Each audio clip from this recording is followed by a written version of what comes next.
So my name is Jenna Redmond, and I'm from Northwest Nazarene University. I'm actually originally from Linden, Washington, and I'm a senior here studying Christian ministries and missions. And hello, my name is Ryan Donley. I'm a senior religion major here as well from Hillsboro, Oregon. And we have the extreme pleasure of talking with author and editor of Christianity Today, Philip Yancey. So Philip, thanks for coming and talking with us today. Thank really you. Appreciate it. I've been part of a conference here on the campus of Northwest Nazarene and just did the intimidating act of speaking in chapel to all those students. So. Yeah. Well, last evening you spoke a lot about theodicy. You talked about the woman who was in the Middle East who was reading your book by candlelight while bombs were falling outside. And I'm wondering, with the problem of theodicy and with you writing to people who are potentially suffering while they're reading your works, how does that affect your writing, your creative process, and also how do you deal with the issue of theodicy? The first book really that I wrote was a book called Where is God When It Hurts? And it tackles that question head on. And I would have to say, looking back, boy, that was almost 30 years ago I wrote that book, that I probably have changed my emphasis. When I was young in the faith and young in life, those issues were huge to me. They hung over me. And I have learned over time to start any exploration of an issue like that by looking at what I can learn from Jesus, because I believe that Jesus came to earth to tell us what God is like and to show us what we should be like. And so whenever I have a confusing issue like that, instead of starting with the Old Testament or philosophy or Plato or whatever, I start with Jesus. So the primary thing I learn about Jesus is that unlike a lot of Christians, when he saw someone suffering, he never gave them this theory about, well, it's because you did something wrong or because you didn't have enough faith or whatever. He started with empathy and compassion, and then he made things right.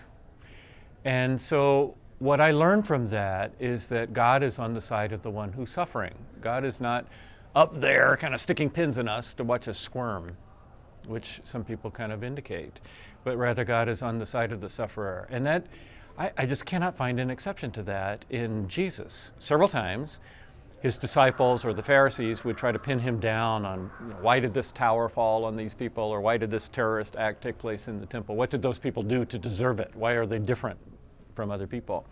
And Jesus would just blow those issues aside. He would never address the causation issues. Why did it happen? In fact, he made the emphasis, what is our response? Okay, it's a terrible thing. I'm on the side of the one who is hurting. Now, what can I do about it? And what can you do about it? So that we're talking just weeks after this terrible earthquake hit Haiti, for example, and I'm sure the people there are asking these questions. I'm a faithful person. I worship God, and I lost my 3 children. Those kind of issues are huge.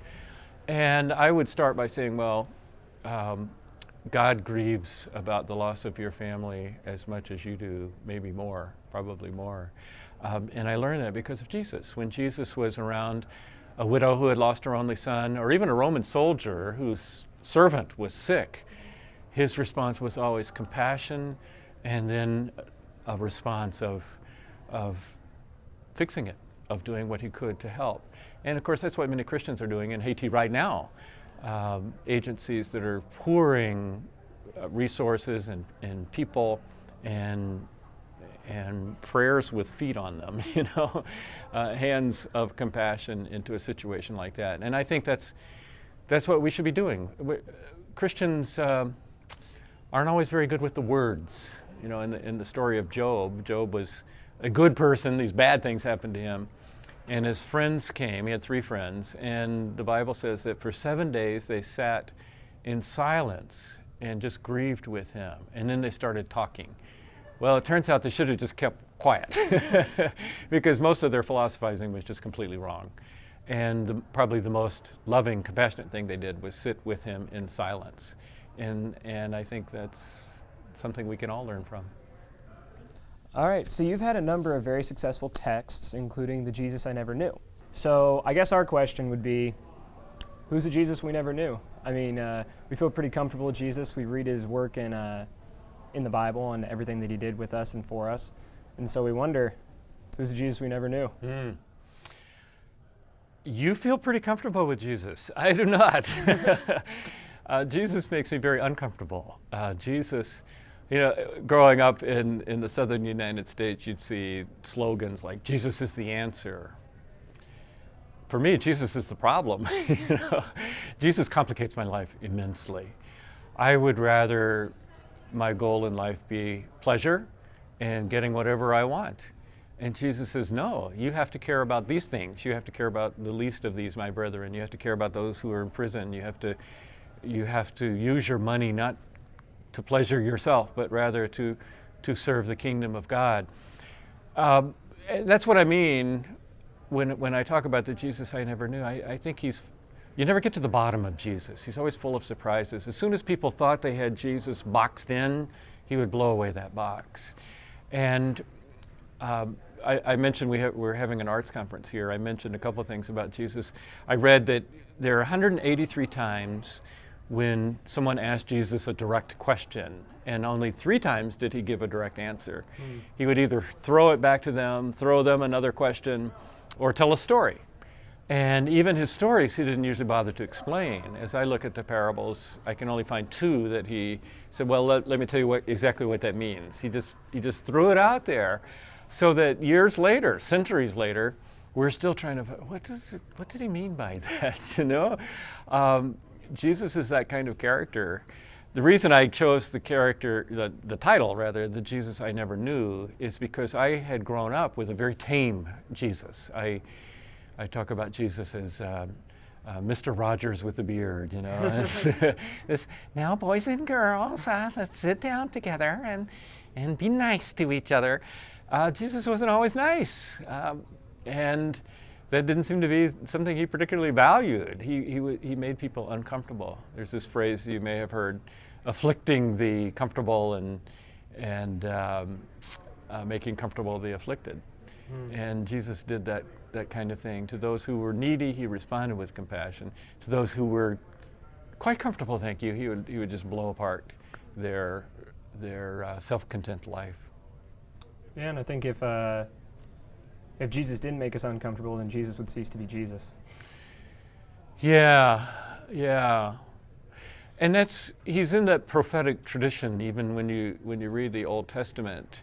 A lot of the wicked kings, the evil kings, had these court prophets who would say, oh, everything's fine, you're doing a great job, the economy's booming, we're going to win all of our wars. And they usually weren't the true prophets. The true prophets were the guys who were kind of on the edge saying, it's not true, you better watch out. This country is in danger of making serious mistakes. So the power, the institution, whether it's the government or the church, is usually looking for people who just reinforce what they already think about themselves.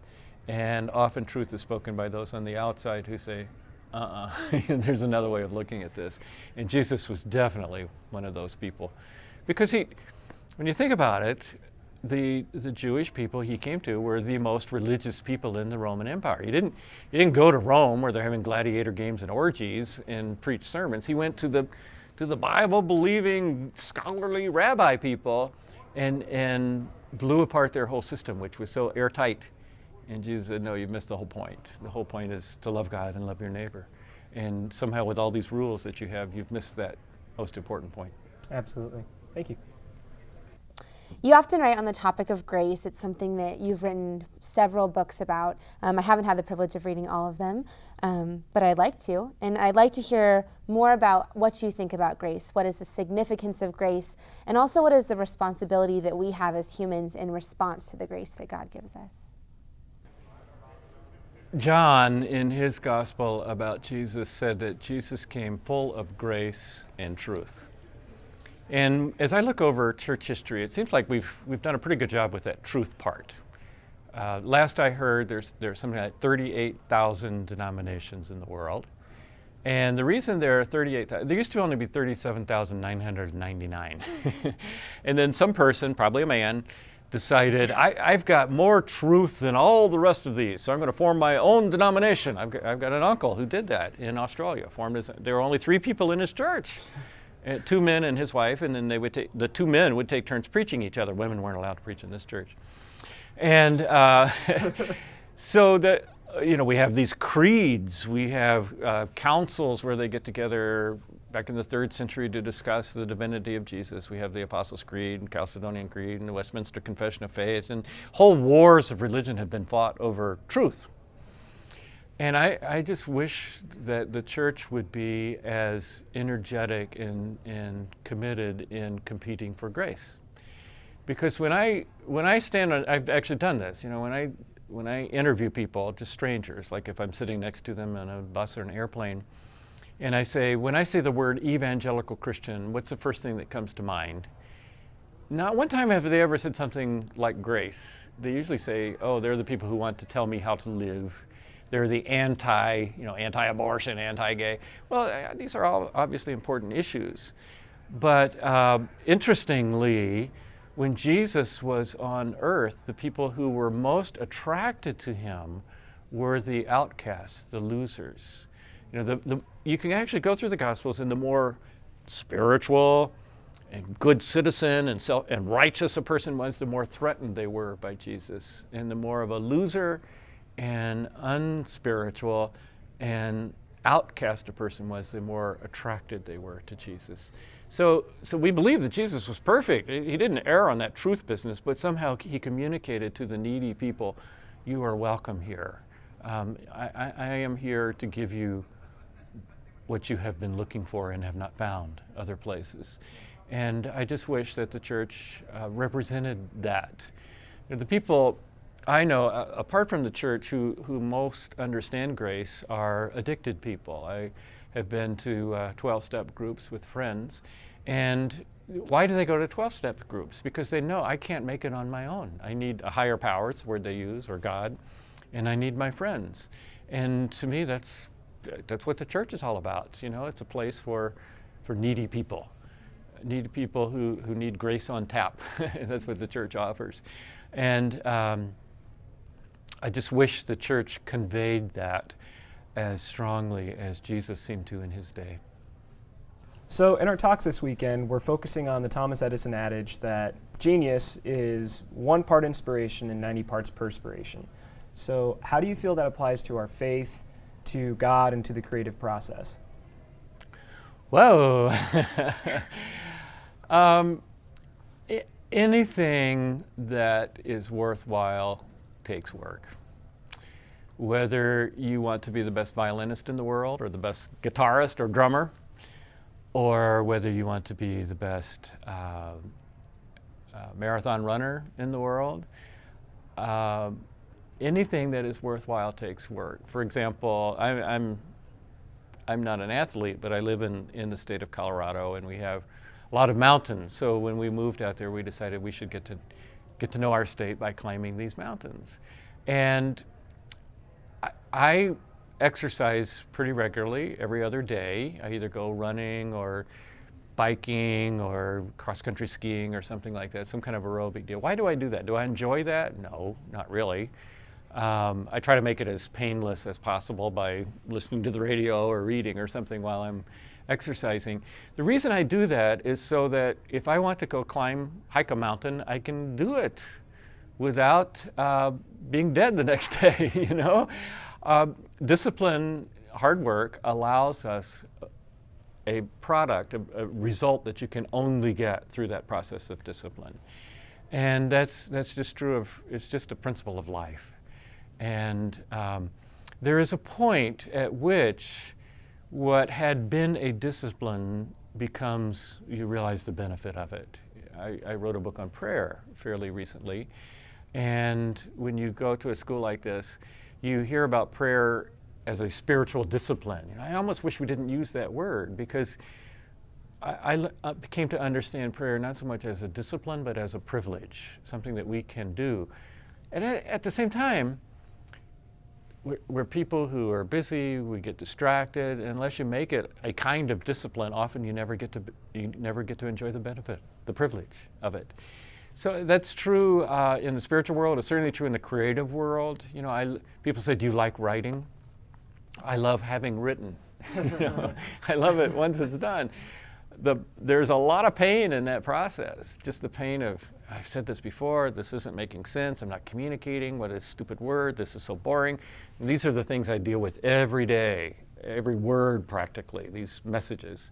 And the longer I write, actually the more of those messages I get, because I'm more aware of what I'm doing wrong as I write it.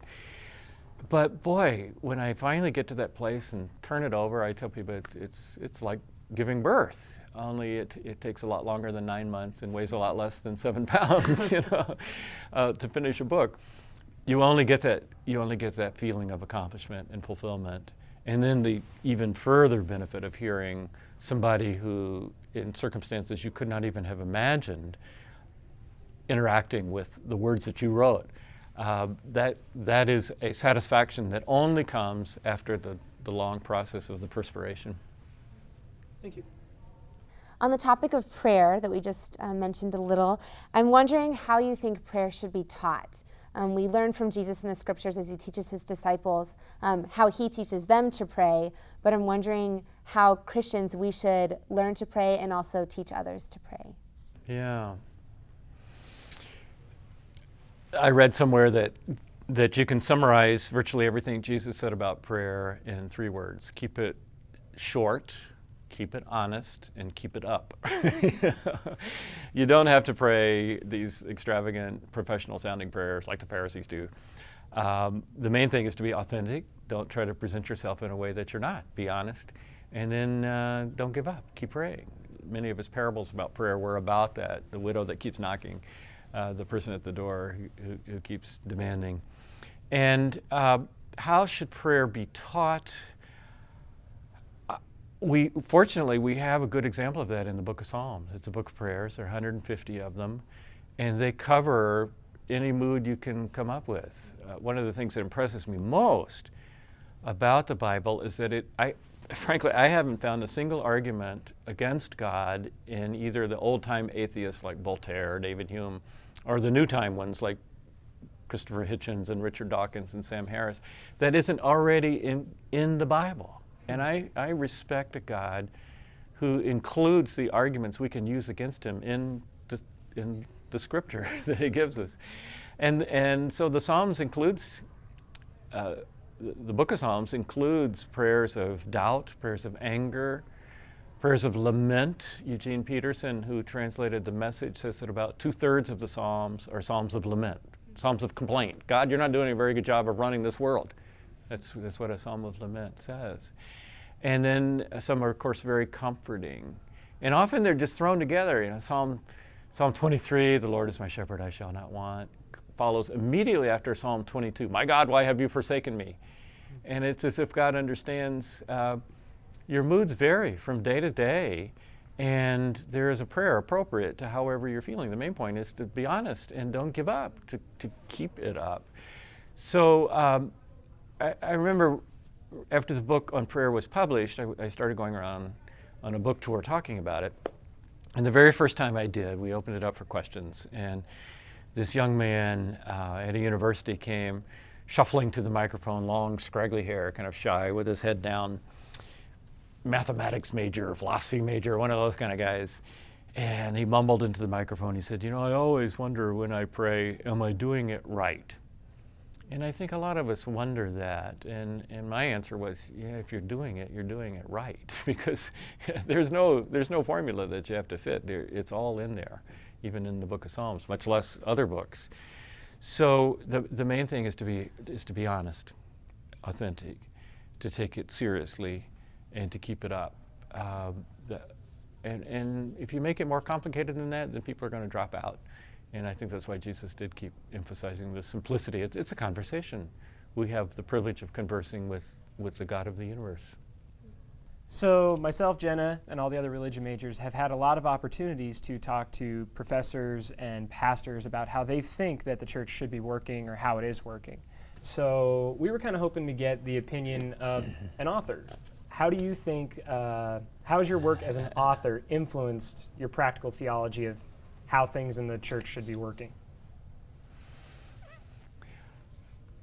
A few years ago, my wife and I went on an interesting experiment. We live in a small town. There are only 7,000 people. And in the phone book, under churches, there were 27 churches. so we decided to go to every church in the phone book. And I think we've been to 26 of them now, all but one. Every Sunday we'd go to a different church. And some of them were boring, some of them were less boring. Some of them, we actually lowered the median age, which is a scary thought, and some of them we'd walk out shaking our heads. Why would anybody get up in the morning and go to this place? And I thought about what do I look for in a church? Strangely enough, you could usually tell within 5 minutes, is this a church that has life or not? And I narrowed down what I looked for in 3 things. I like a church with some diversity. That could be diversity of races, could be diversity of economic class, could be diversity of age. I don't like a church of people just like me. I tend to go to groups, book groups, things like that, of people who are just like me. But a church should be something different. It should challenge me. It should make me aware of other people in the world. So diversity, but also a sense of unity. We have to come together around things. Some of the churches we went to were of the, whatever anybody believes is fine. Tolerance is the only thing that matters. And they really weren't doing anything because they couldn't come together around anything. So diversity and unity, and then a sense of mission. We're not just a private club to feel good being together. We exist for the sake of people who aren't in this building. People like those who are suffering in Haiti. So those things, diversity, unity, and mission, seem to be important to me. And when I would go to a church, if a church had all 3 of those, it usually kind of got my attention. This may be worth coming back to. And if a church lacked one of those severely, then I would think, I don't think this is what Jesus had in mind. All right, well, thank you very much, Philip Yancey, for having a chat with us here today. A couple just punk religion majors at Northwest Nazarene University. We would just like to thank you for your time, and thank you for coming and spending some time with us at our campus. Well, it was my pleasure, and I appreciate what you're doing and what you're thinking, and you've obviously done some good thought in coming up with these questions, and I hope something we've said here makes a difference. All right, thank you.